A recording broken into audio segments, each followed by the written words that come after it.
Up until photography, only the very wealthy who could afford to have portraits painted had any notion of what their ancestors looked like.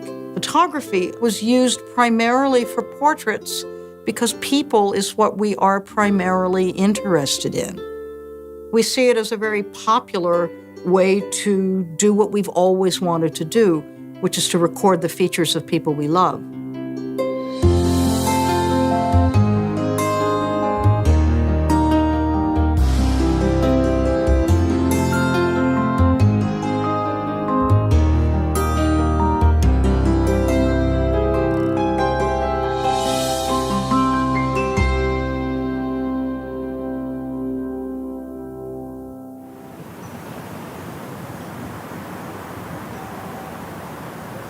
I'm going to show you a Collodion negative on glass.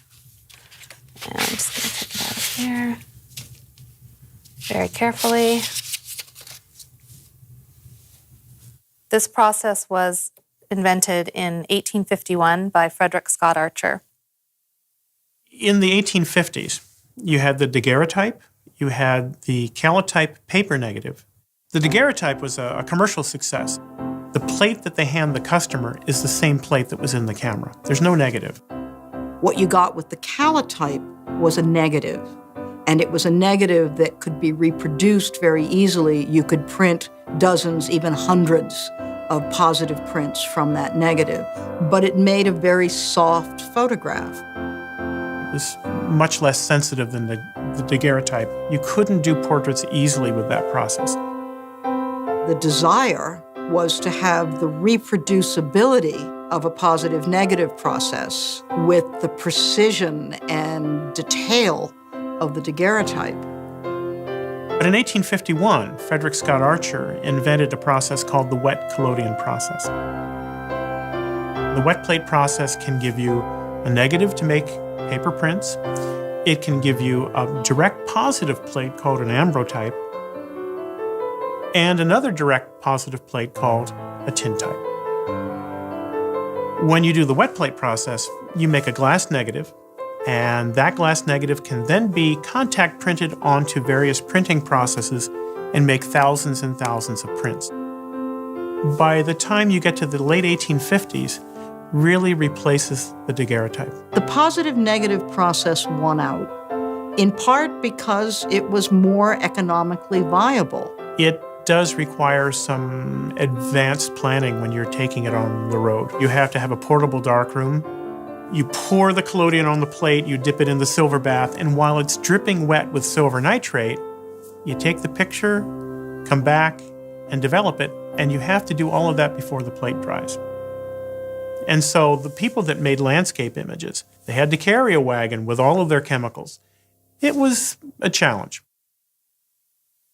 So you can see on this negative the pore marks, which are characteristic of the wet collodion process. See this kind of wave up here, that's a pore mark from when the photographer poured the developer onto the glass. The camera that took this photograph would have had to have been quite large in order to accommodate a negative of this size.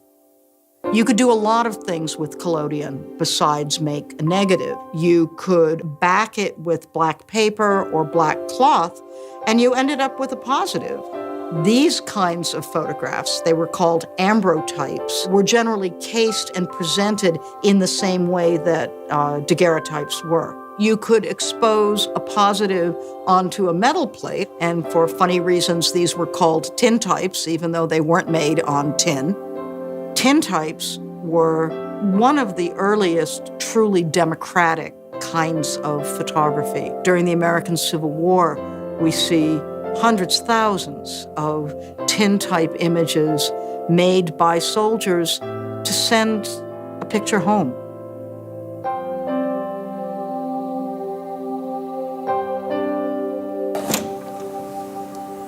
Okay, this is a Lewis, H.B. Lewis wet plate camera. Basically your typical Civil War portrait cameras. It's a camera that the tintypes of the soldiers would have been made of.